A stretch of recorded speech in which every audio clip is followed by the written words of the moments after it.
A number of nice folks who've commented on my videos about my Champ 600 conversion have asked how did I do it? Is it a real 5F1 circuit, etc.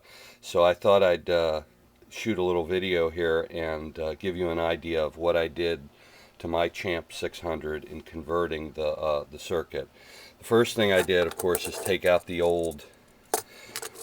circuit board that came with it. You can see some mods that I tried on it to make it sound better that just weren't working. So I did away with that circuit board, and I took out the output transformer that came with the amp. This thing probably isn't too bad. I'm going to use it maybe in a future project. But that went, and the power transformer went because it doesn't, among other things, it doesn't have a 5-volt filament line, so I couldn't use it with a tube rectifier. The Champ 600, as it comes from the factory, of course, has a solid state, a diode rectifier. So that left me pretty much with the bare chassis, and what I did is I punched it for a 5Y3, a tube rectifier. You can see that here, the tube here. This is a Champ, Tweed Champ power transformer that I got from Mojo Music Supply. Also got one of their output transformers, which I really like. That's again the Tweed Champ. I put a new 6V6 in it.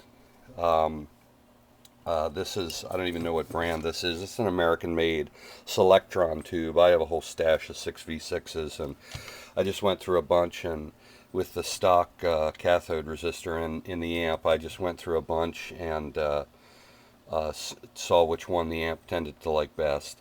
And then I have a Sylvania, again an old Sylvania US-made preamp tube in it.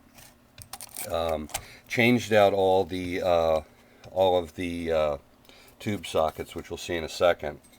This is the real work I did on it.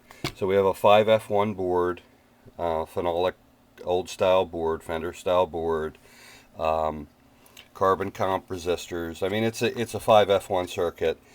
I think I had to open up the holes for the inputs a little more, because I put your standard issue switchcraft jacks in it.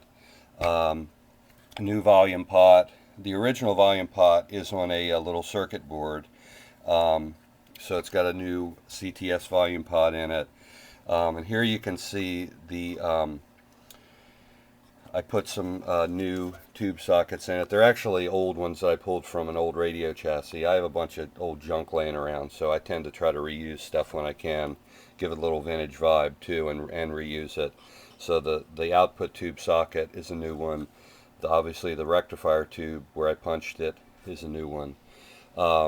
Put in a Fender style pilot light socket and assembly.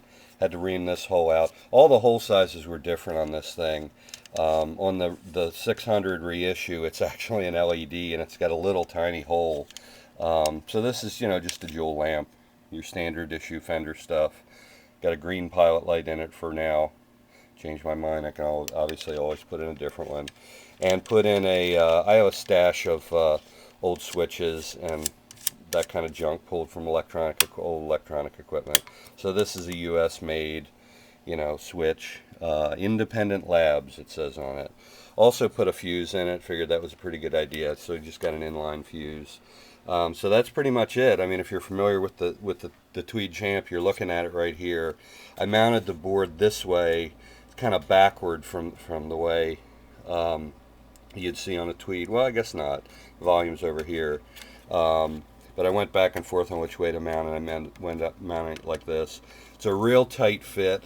I had to insulate because the preamp tube is right under here, and I don't know if you're going to be able to see it, but it's a real tight squeeze in there. So I've got some insulation on there so the sockets won't short out. And obviously, as I said, with the power transformer, it's got the 5-volt filament winding for the or it's here rather, for the 5Y3, the preamp tube.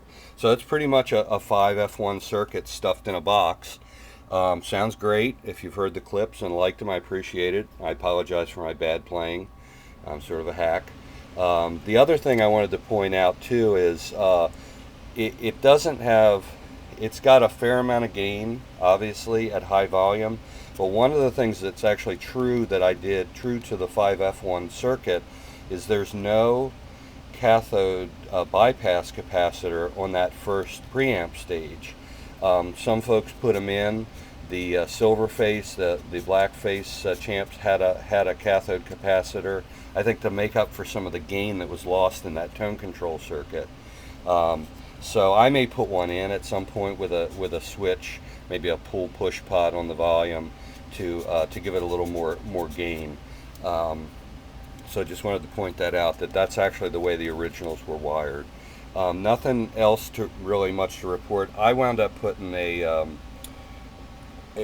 bright cap, 47 picofarad bright cap on the volume control, kind of like a deluxe reverb has, or some of the tweeds have it. Obviously a lot of the Fenders with the bright switch have that same kind of thing. It just sounded a little dark to me. Maybe it's the size of the cabinet. So I put a 47p cap on it. And then the other thing, in the interest of tone, for what it's worth, I put a Mojo vitamin T coupling cap in it. That's a paper in oil cap, and you can see I put a little piece of terminal board here to run the wiring through. So it's a pretty straightforward job if you do it. The power transformer drops right in.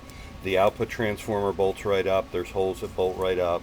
Takes a little planning to mount some of the things. Obviously the circuit board's the biggest thing.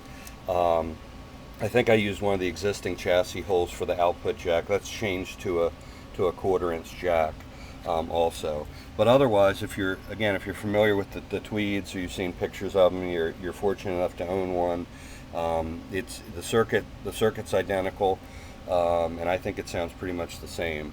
The other thing I did is I have a bunch of old vintage knobs, so I put this is kind of a mottled brown Bakelite knob that I put on it, again to give it a vintage vibe. So it's got some old junk in it as well as some new stuff. And then one of the first things I did actually when I got the amp is I changed out the speaker for a Weber. I think this one's an Alnico. This is one of his signature series speakers. If you haven't used Weber speakers, I recommend them highly. I've got them in a bunch of my amps and absolutely love them. Great for folks to work with and first class quality. So that's it. Hope you enjoyed the tour, and if you have any questions, post them. I'll try to answer you. Sometimes YouTube and I don't get along on posting questions. I don't know why, but that's it. Thanks again for watching.